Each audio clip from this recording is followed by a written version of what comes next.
اعوذ باللہ من الشیطان الرجیم بسم اللہ الرحمن الرحیم ایاک نعبد و ایاک نستعین السلام علیکم میں منیر شاکر۔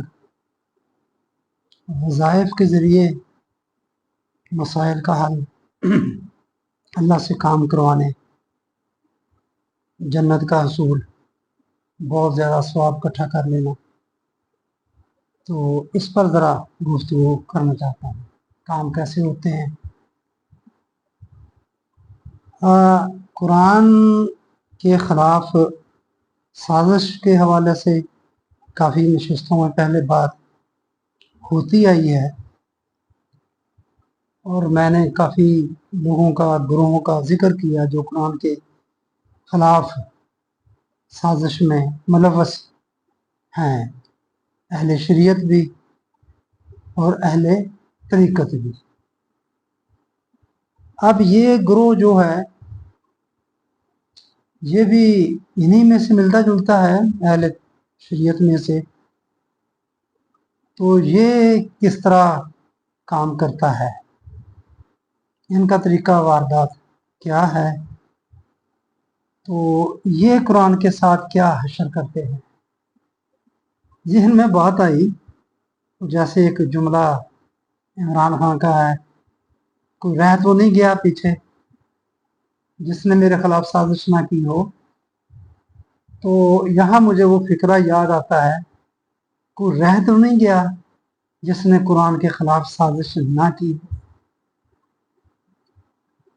عجیب سی بات لگتی ہے، مجھے تو نظر آتا ہے کہ صرف وہی رہ گئے ہیں سازش کرنے والے جن کو یہ سازش کرنے والے منکر حدیث بولتے ہیں۔ یہ جی منکر حدیث ہے، قرآن کی بات کرو، یہ جی منکر حدیث، قرآن کی بات کرو، ان کے ماتھے پر شکن آ جاتے ہیں۔ قرآن کی کیلے کی بات کیوں کرنا؟ قرآن و حدیث، قرآن و روایات، قرآن و سنت۔ تو بس یہ میں ہلکا پھلکا سا یہ آپ کے سامنے رکھنا چاہتا ہوں کہ دیکھیے یہاں یہ گروہ کون سا ہوا؟ وظائف والا، عملیات بتانے والے آپ کو جگہ جگہ مل جاتے ہیں، گلی محلے میں بیٹھے ہوئے ہیں۔ یہ مشائخ کرام، یہ علماء بھی اس میں شامل ہیں، کوئی بھی پیچھے نہیں ہے، کسی مسئلہ کا بھی پیچھے نہیں ہے۔ تسبیحات بتانے والے، یہ کرو تو آپ کا یہ کام ہو جائے گا، فلاں صورت پڑھا کرو آپ کی یہ حاجت پوری ہو جائے گی، سورۃ یاسین صبح سویرے پڑھ کے جاؤ، 10 قرآن کا ثواب اور سارے دن کی حاجتیں آپ کی پوری ہو جائیں گی۔ کتنا آسان کام ہے۔ تو یہ گروہ جو عملیات والا ہے، جو وظائف والا ہے، کام کروائیں آپ، اس طرح ہوتے ہیں کام، اس طرح میں عرض کروں گا، آگے بتاتا ہوں کام کس طرح ہوتے ہیں۔ تو یہ لوگ بھی ایک ہی چیز کا سہارا لیتے ہیں جو اہل شریعت سہارا لیتے ہیں، جس کا روایات کا۔ انہوں نے بھی ایسی بے شمار روایات گڑھی ہوئی مل جاتی ہیں جن سے آپ کو پتہ چلتا ہے کہ کتنے سہل طریقے سے جنت آپ کو مل جاتی ہے اور آپ کے کام سارے ہو جاتے ہیں۔ جتنے بھی کام ہیں ہر ایک کے لیے دعائیں ہیں اور وظائف ہیں۔ تبلیغی جماعت والے بھائی ہمارے سکھاتے ہی یہ ہیں، دعائیں مانگو۔ تو کیا بتاؤں، وہی بات یاد آتی ہے مدودی صاحب کی، جو کہتے ہیں کہ بدی جو ہے بانج نہیں ہوتی، بچے پیدا کرتی ہے۔ اسی طرح یہ غلط عقیدہ آگے غلط عقائد کا سبب بنتا ہے۔ غلط عقیدہ یہاں سے یہ غلط کیا ہوا کہ اللہ ہی کرتا ہے سارے کام۔ جب اللہ ہی کرتا ہے تو پھر دعائیں کریں گڑ گڑا کر، رو رو کر اس کے سامنے روئیں، اس کو راضی کرنے کے کوئی وسیلے ڈھونڈیں، کوئی اس کی جو آیات اس میں بڑی طاقت ہے قرآن پاک میں، وظائف پڑھیں، آپ تسبیحات پڑھیں، سمجھنے کی بات نہیں ہے، کوئی روکتا بھی نہیں ہے آپ کو۔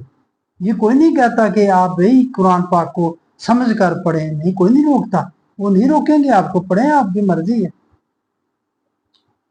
ये मैं थोड़ा सा आपको बता दूं कि कुरान आपको जन्नत कैसे देता है। ये सामने आ गई है, आल इमरान की 142 नंबर आयत है, तर्जमा उसका। क्या तुम्हारा ख्याल है कि तुम जन्नत में दाखिल हो जाओगे? ऐसे ही दाखिल हो जाओगे, हालांकि अभी तुमने अपने अमालों के दौर से साबित ही नहीं किया कि तुम में से कौन किस कदर सही अमल का मालिक है और कौन किस कदर इस्तकामत का हामिल। इससे पहले 200 बकरा की 214 नंबर आयत वो भी बड़ी जबरदस्त है। क्या तुम्हारा ख्याल ये है कि तुम जन्नत में यूं ही दाखिल हो जाओगे? ऐसा नहीं हो सकेगा, तुम्हें भी उन्हीं मराहल से गुजरना होगा जिन मराहल से वो लोग गुजरे हैं जिन्होंने इससे पहले इस किस्म के इनकलाब की कोशिश की। जरा वजाहत मफहूम हो जाता है। मुखालफत के हजूम से उन लोगों की हालत ये हो गई, यानी कि वो हला हला दिए गए। जुलजाल के लफ्ज़ अल्लाह ताला, जिस तरह जलजला आता है जमीन को हला दिया जाता है, इस तरह वो हला दिए गए। सख्तियों और मुसीबतों ने हर तरफ से घेर लिया और घबरा उठे। कब आएगी अल्लाह की मदद? अनकरीब है अल्लाह की मदद आगे।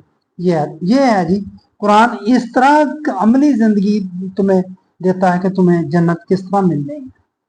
एक जन्नत के बारे में हमारा गलत ख्याल कि मरने के बाद ही मिलनी है, यहाँ जन्नत नहीं है। भाई इधर भी जन्नत, उधर भी जन्नत। इस जन्नत के लिए क्या कोशिश करनी है वो भी बताता है कुरान, मगर अगर हम उस तरफ जाएं तो सही। कुरान के जो अहकाम आते हैं वो सारी इस दुनिया की जन्नत बनाने के लिए है, इनफरादी नहीं, इज्तिमाई तौर पर। वो अहकाम ऐसे, निज़ाम ऐसा डेवलप बताता है कि करो, उसके लाहयामा उसका देता है, निशानदही करता है, वो हमने वो बनाना है, वो करना है, फिर वो जन्नत मिलती है। अकेले इनफरादी जन्नत ये शद्दाद का तरीक है, ये शद्दाद का तर्ज अमल है कि इनफरादी जन्नत का असूल। हम अपने तौर पर इनफरादी जन्नत पे लगे हुए हैं, अपने घरों को हद तक मकदूर जहाँ तक हो सके जन्नत बनाने पे लगे हुए हैं। खैर, ये थी वो जन्नत जिसका वादा कुरान ने किया था, यानी खालिस सही और अमल का नतीजा। वो जन्नत जो मोमन के खून जगर में पोशीदा थी, ये तो थी कुरान की जन्नत। अब कुरान पर अमल उसी सूरत में किया जा सकेगा कि इसे समझ कर पढ़ा जाए, इस पर गौर व फिक्र किया जाए, लेकिन रवायात ने जरूरत को ही खत्म कर दिया। अब देखिए फिर रवायात की बात आती है, कैसे खत्म कर दी और कह दिया कुरान के अल्फाज बिला मानी और मतलब पढ़ लेने से भी सवाब होता है ना। अलिफ लाम मीम आपने 3 हर्फ पढ़े जिनका कोई मानी का भी नहीं आपको पता, तो आपको 30 नेकियां मिल गई। ये है जी, जान छूट गई ना, सवाब मिल जाता। इस तरह उन्होंने मुसलमानों को कुरान के अल्फाज दोहराने में उलझा दिया। अल्फाज दोहराते रहे, विर्द करते रहे, वज़ाइफ करते रहे, तस्बीहात करते रहे, फलान आयत की या फलान अल्फाज की, बल्कि 3 बार सूरह इखलास पढ़ने के सवाब को पूरा कुरान पढ़ने के सवाब के बराबर लाकर बिला मानी में मतलब कुरान पढ़ने से भी मुस्तगनी कर दिया। कुरान पढ़ने से ही जान छुड़ा दी। ऐसा ना होगा आप कहीं कुरान खोल लें और कुछ समझने की कोशिश करें, ना ना नहीं, बस सवाब कमाना है ना, जन्नत में जाना है, इतना ही काम है सिर्फ हमें। तो आप 3 बार कुल हवाला शरीफ सूरत इखलास वो पढ़ लें, 3 बार कुरान के बराबर पढ़ने के बराबर आपको सवाब मिल जाएगा। है कुरान के बरक्स अहादीस की रूह से जन्नत किस कदर सस्ती और सहल और हसूल बना दी गई है। मलाजे के लिए चंद नमूने अब पहले बता दिए, आपको और भी मजीद मैं बता देता हूँ। जब ये हों आपके साथ, आपके पास इतनी चीजें हैं, तो फिर आपको कहीं किसी के खिलाफ, इस जाबर बादशाह के खिलाफ उठने की जरूरत ही क्या है? किसी तको दो कोई सही हो अमल करने की जरूरत ही क्या है?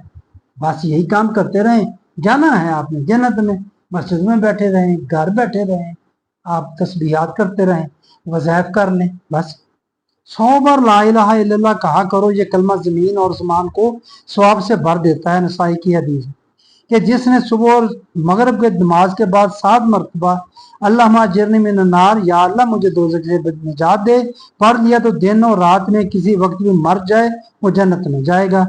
एक और हदीस में है कि हर नमाज के बाद आयतुल कुर्सी पढ़ने वाला दूसरी नमाज के वक्त से पहले मर जाए तो जन्नत में जाएगा। बहुत सारी, ये मेरे भाइयों मैं आपको नमूने के तौर पर बता रहा हूँ।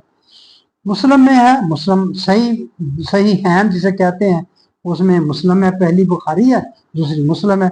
हर नमाज के बाद 33 बार सुबहान अल्लाह अल्हम्दुलिल्लाह अल्लाह अकबर कह लिया करो। कहीं अल्लाह अकबर को 34 बार कहा, कह लिया करो। जिसने ये वजीफा पढ़ा उसके तमाम गुनाह बख्श दिए जाएंगे, बख्श दिए जाते हैं, अगरचे कितने ही क्यों ना हो। मुस्लिम की हदीस है कि जो शख्स अच्छी तरह वजू करके जुमे के लिए आया और खामोश बैठकर खुतबा सुना, कोई पता नहीं खुतबे का, और खुतबा तो वही हम समझते हैं ना जो अरबी में पढ़ा जाता है, कोई पता नहीं, तो उस गुनाह को, उसके गुनाह ना सिर्फ जुमे से जुमे तक बख्श दिए जाते हैं बल्कि 3 दिन के ज़ायद गुनाह भी बख्श दिए जाते हैं। कैसी मजाका की इस बातें हैं मेरे भाइयों। मैं बहरहाल आपको ये बताना चाहता था कि वज़ाइफ से हमारे, ये तो हो गया ना जन्नत स्वाब हासिल करना, तो आपको कितने लोग मिल जाते हैं। आपने देखा कि जन्नत किस कदर आसानी से मिल जाती है, यानी वजू, ये वजू के बारे में है। वजू करके आपने आसमान की तरफ उंगली करके दूसरा कलमा शहादत जिसे हम बोलते हैं वो पढ़ना है, तो जो जन्नत के 8 दरवाजे खोल जाएंगे। और इसमें एक और भी रवायत पाई जाती है, नबी अकरम सल्लल्लाहु अलैहि वसल्लम बिलाल रज़ी अल्लाह ताला अन्हु से कहा कि मैंने, जब मैं जन्नत में गया ना मेराज की रात जो वाकया हुआ, तो मैंने तुम्हारे आहट सुनी आगे आगे। वो क्या हुआ जी, तुम क्या अमल करते हो? तो अर्ज की मैं वजू करके 2 नफल पढ़ता हूँ। हाँ जी, अंदाजा लगाएं किस तरफ लगाया जा रहा है। तो वो नबी से पहले ही जन्नत में। अब एतराज हुआ इस पर, भाई नबी से पहले कौन जन्नत में जाएगा? नबी ऊंटनी पर बैठे होंगे और बलाल रजी अल्लाह ताला ने मोहार पकड़ी होगी तो वो आगे भी जाएंगे। कैसी कहानी है बच्चों को, बच्चे भी शायद आप आज इस बात को ना माने हैं कि नबी से पहले बिलाल को इस तरह जन्नत में दाखिल कर दिया। तो मेरे भाइयों, ये मैं आपके सामने रखना चाहता था। ये और बहुत कुछ साहसिकता की किताबें ऐसी बातों से भरी पड़ी हैं। देखा दीन इस्लाम को किस तरह पटड़ी से उतार कर मजहब में बदल दिया गया। ऐसा करने वालों की क्या निशानदेही मुश्किल है? नहीं साहब, नजर आपको पता नहीं चलता है, आपको कुछ नजर नहीं आता कि कौन लोग हैं ये हमारे माशरे में बैठे हुए अमलियात बताने वाले उलमा मशाइख हैं, ये बैठे हुए, ये आपको सब कुछ बताएंगे। बड़े बड़े आलम बैठे हैं। अब मैं नेट पर देखता हूँ, मुझे तो हैरानगी होती है। डॉक्टर सरार साहब भी कोई इस तरह की जिद्दी तस्वीर बताते हैं, ये बड़ी जिद्दी तस्वीर, ये करें तब मतलब अल्लाह से जिद लग जाती है, अल्लाह को फिर वो काम करना पड़ता है, मजबूरी बन जाती है अल्लाह ताला की। इस तरह तकी उस्मानी साहब का भी नेट पर मैंने देखा, ये तक हम ये लोग जो ये तस्वीर करें, और कई लोग हैं उनका तो अबकरी वाले जो कारोबारी उनका यही है। और इस तरह बहुत बेशुमार आप पढ़ते हैं, जाते हैं, आप लोग जाते हैं, सभी जाते हैं उनके पास, दुआएं करवाते हैं, जैसे इस तरह काम हो जाते हैं। तो क्या बताऊं मैं आपको, ये अल्फाज और मानी में तफावत नहीं, लेकिन मुल्ला की अज़ा और मुजाहद की अज़ा और परवाज है दोनों की इसी एक फ़ज़ा में। करगश का जहां और है, शाही का जहां और। तू मेरी नज़र में काफिर, मैं तेरी नज़र में काफिर, तेरा दीन नफ्स शुमारी, मेरा दीन नफ्स गदाजी। ये तो एक तरह से मैंने आपके सामने अर्ज की है कि जन्नत और सवाब इकट्ठा करना। बात हो रही है कुरान के खिलाफ साजिश की। तो ये ग्रोह जो है साजिश करने वाला, ये अमलियात वाला है, ये वज़ाइफ से आपको काम, आपके काम बनाने वाला और आपको जन्नत दिलवाने वाला, ये है, ये इसका ये अंदाज है कुरान से दूर करने का। हो गए ना आप कुरान से दूर? समझने की, पढ़ने की जरूरत ही क्या है? हम जो इल्म हासिल करते हैं वो तो हमने सिर्फ नौकरी के लिए, वो भी मैं आपको बताता हूँ। रवायात के हवाला जात के साथ बिला समझे कुरान पढ़ने, हिफ्ज़ करने, कुरानी याद और अल्फाज दोहराने यानी कि विर्द से हर काम का हल, रिज़्क में इजाफा, बेतहाशा सवाब, बैठे बैठाए जन्नत, ऐसी चीजों ने लोगों को कुरान और इल्म कुरान से दूर कर दिया। इल्म से भी दूर कर दिया, इल्म कुरान से भी दूर कर दिया। ऐसे अमलियात और वज़ाइफ बताने वाली कुतुब से बाजार और घर भरे पड़े हैं। जब 3 बार सूरत इखलास पढ़ने से मुझे पूरे कुरान पढ़ने का स्वाब मिल जाए, सुबह 1 बार सूरत यासीन पढ़ने से पूरे दिन की हाजतें पूरी हो जाएं, रिज़्क में इजाफा हो जाए और 10 कुरान पढ़ने का स्वाब भी मिल जाए, तो मुझे क्या पड़ी है कि मैं कुरान पढ़ूं? मुझे क्या जरूरत पड़ी है? कुरान ऐसे ही पढ़ूं, नाजरा क्यों पढ़ूं भाई? मैं समझ के पढ़ना तो बात दूर की बात है। फिर यूं समझना भाई, जब मेरे काम में हाजतें ऐसे पूरी हो जानी है और मुझे स्वाब भी बेतहाशा ऐसे मिलते जाना। अल्लाह अकबर। चूंकि कुरान के अरबी मतन को तब्दील करना नामुमकिन था और कुरान के होते हुए मलूकियत का चलना भी महाल था, तो इसके लिए यही साजिश चलेगी कुरान लोगों में मौजूद भी रहे और ये कुरान से दूर भी रहे। कैसा तरीका है? आप कुरान के साथ भी हैं लगे हुए, कुरानी याद पढ़ रहे हैं, कुरानी अल्फाज को दोहरा रहे हैं, हाँ जी, कुरानी अमलियात आप कर रहे हैं सब, और कुरान से बेखबर भी हैं। कैसी साजिश है? साजिश कहते ही उसको है जिसका पता ही ना चले। सीधी कौन आपको कहेगा ये कुरान ना पढ़े? ऐसे कहने वाले भी हैं, ऐसे कहने वाले भी कहते हैं अकेले कुरान ना पढ़ो, ये तुम्हें गुमराह कर देगा। अंदाजा लगाएं आप इन लोगों का। इनको भी उसके साथ कुछ और चाहिए, हाँ जी, मिसले ही माहू, और चाहिए इनको भी, हैं? यही काफिर कहते थे इसमें तरमीम कर दो, या कोई नया कुरान ले आओ, या कोई तरमीम कर दो। कुरान तो हम में मौजूद है मगर फकत किताब की शक्ल, नहीं कहीं ये हाकम की शक्ल। देख ले अहबाब की अकल, देख लो अगर अकल साथ देती है, काम करती है, तो कुरान कैसे है हमें मौजूद? सिर्फ एक किताब की शक्ल में, बस उसके अहकामात की तो बात ही नहीं है। मगर हम फिर भी बज़िद हैं कि तवज्जो कुरान से हटकर सिर्फ हदीस पर मुर्तकज़ नहीं हुई। ये हज़रत उमर रज़ी अल्लाह ताला अन्हु की बात है, उन्होंने हदीसों को इकट्ठा करने की सोचा, फिर एक महीना सोचते रहे, उसके बाद आपने मना फरमा दिया और नहीं किया। और उस वक्त आपने ये कहा था कि पिछली कौमें इसलिए बर्बाद हो गई कि उन्होंने अपने नबी के अक़वाल इकट्ठे किए और फिर उन पर ही झुक गई और किताबुल्लाह पर से पुष्ट चली गई। ये है जी, ये अब इकट्ठी हो गई 250-300 साल बाद नबी के। अब ये बोलते हैं जिस तरह कुरान इकट्ठा हुआ इस तरह हदीसें इकट्ठी। इतने जाहिल लोग हैं कि इतनी बात को नहीं समझ पाते। कुरान के जमा करने की रवायात ऐसी बनाई गई हैं, ऐसी सामने लाई गई हैं, तो वो इतना मशकूक कर दिया है कुरान को, जो कहने में कोई बात ही नहीं है। तो जिस तरह हदीसें इकट्ठी हुई हैं, इस तरह कुरान इकट्ठा हुआ है। इतना जुल्म कर रहे हैं हम कुरान के साथ, इतना जुल्म कर रहे हैं। नबी अकरम सल्लल्लाहु अलैहि वसल्लम सूरह फुरकान में ही है, गालबन 75 नंबर है, कुरान को छोड़ने वालों की शिकायत की है अल्लाह की कि मेरी कौम ने कुरान से हिजरत कर ली है, कुरान को छोड़ दिया है। हाँ जी, तो ज़रा गौर करें अल्फाज पर और ज़रा सोचें, अगर हम ही उनमें शामिल हो गए फिर कौन बचाएगा हमें? और नबी की शफात के हम मुंतज़िर हैं और समझते हैं कि अब नबी ने हमारी शफात कर ली है, और नबी ही शिकायत लगाने वाला हो गया। अगर कुरान में लगाई है, कुरान खोलें तो सही, गालबन 75 सूरह फुरकान की है। तो ये 77 नंबर तो बहरहाल ये है कि तुम अल्लाह की बात भी सोचे समझे बगैर ना मानो, और करो, फिक्र करो। अगर मैं किसी मामूली से अमल, जैसे कि मैंने अर्ज किए हैं आपके सामने, जरिए जन्नत का वारिस बन जाऊं, तो मुझे इल्म हासिल करने की क्या जरूरत है सिवाय किसी नौकरी के लिए? कायनाती फितरत जिसकी निस्बत कुरान ने कहा कि ये इंसान के लिए मसखर की गई हैं, उसकी मख्फी कुव्वतों के वो उलूम जिनसे इन मख्फी कुव्वतों को काबू में लाकर इंसानी भलाई में लाया जा सके। कुरान तो ये कहता है कि उनको लाओ और इंसानी भलाई के लिए काम में लाओ, फायदा उठाओ उनसे, उनकी तरफ। वो उलूम जिनसे कवाम दुनिया पे छा गई, उन उलूम का हमारे मजहबी तबके और उनको ऐसा बनाने वाले दरस निज़ामी में शाइबा भी नहीं पाया जाता। क्या पढ़ाया जाता है उसमें? देखे हैं 7-8 साल अगर पढ़ते हैं लोग, तो उसमें से क्या चीज़ पढ़ते हैं, देखते हैं।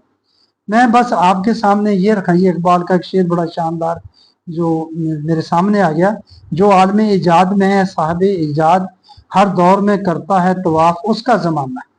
इकबाल जी कहता है, तो हमने जब भी कोई नई ईजाद हुई, उलमा कराम लठ लेकर उसके पीछे पड़ गए कि ये तो गैर इस्लामी काम हो गया जो उन्होंने कर दिया। अब टेक्नोलॉजी देखें कहाँ तक पहुँच गई है।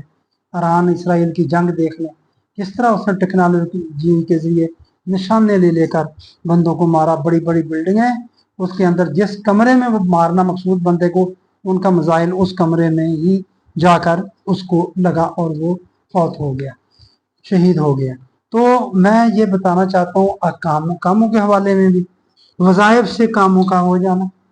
हर काम जो भी आप करते हैं आप जरा देखें अपने इर्द गिर्द जितने भी काम हम करते हैं उनके तकाजे हैं उनके लवाजमात हैं, जो बंदा वो पूरे कर लेगा वो काम हो जाएगा।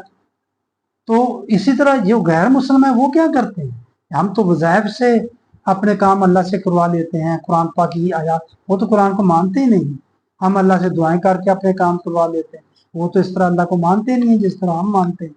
तो फिर वज़ाइफ से किस तरह काम करते हैं, करवा लेते हैं। तो ये बात देखने समझने वाली है। तो वज़ाइफ काम के किस तरह वज़ाइफ काम करवा लेते हैं, वज़ाइफ से कोई काम नहीं होते, बिल्कुल किसी किस्म के काम नहीं होते। काम उसी तरह ही होगा जिस तरह जो उसके लवाजमात काम करने के, आपने घर बनाना है, आपके पास पैसे होने चाहिए, वो सीमेंट होना चाहिए, बजरी होनी चाहिए, ईंटें होनी चाहिए। कारोबार करना है, पैसा हो, आपको उसका इल्म होना चाहिए, कारोबार करने का तरीका भी आना चाहिए, तो आपका कारोबार चल पड़ेगा। आप जो भी काम, आपको रिश्ता देखना है, वहाँ भी हम वज़ाइफ करते हैं और जाते हैं अमलियात के वालों के पास, हमें वजीफा बता दो को अच्छा सा रिश्ता हो जाए। तो क्या भी अल्लाह ने जो अकल दी है उसके मुताबिक देख लो, उस तरह हो जाएगा। तो मैं आपके सामने ये बात रखना चाहता था कि कोई रह तो नहीं गया जिसने कुरान के खिलाफ साजिश ना की हो। हाँ जी, और मैं आओ देख लें, अपने आप को भी देख लें कि आप इसमें कितने हिस्सेदार हैं ये साजिश में। और अगर हिस्सेदार हम हो गए तो फिर अंजाम क्या होगा, क़यामत वाले दिन अल्लाह के हजूर क्या जवाब देंगे, उसके कलाम के साथ क्या किया, उसने किस मकसद के लिए ये नाजिल किया था, हमने किस मकसद के लिए लगा दिया इसको। हाँ जी, तो ये मैं सिर्फ आपके सामने सोच फिक्र के लिए, हाँ जी, सुमता तफक्करू, तुम सोचा करो। ये सबा की 46 नंबर आयत है। और इसको देखो, नबी करीम सल्लल्लाहु अलैहि वसल्लम ने कौम को यही कहा, तुम एक एक होकर दो दो खड़े होकर मेरी बात तो सुनो, जो मैं कहता हूँ दावत देता हूँ, इस पर फिक्र करो, तफक्कर करो, सोचो तो सही कि मैं क्या कहता हूँ। यानी फिक्र करना बंदे, जरा गौर तो करो इन बातों पर जो हम कर रहे हैं। कुरान की साजिश में, कुरान के खिलाफ जो साजिश हो रही है दूर करने की, जो अहले तरीकत भी कर रहे हैं और अहले शरीयत भी कर रहे हैं, और ये अहले अमलियात जो है ये भी वही काम कर रहे हैं। लोगों को किस तरीके से कुरान से दूर किया जा रहा है, सवाब भी दिलाया जा रहा है और काम भी करवाए जा रहे हैं। इस तरह डाल के ना काम होते हैं ना ही सवाब मिलेगा। बस मैं यही बात आपके सामने रखना चाहता था। मेहरबानी, आपने सुनी। अस्सलाम वालेकुम रहमतुल्लाह।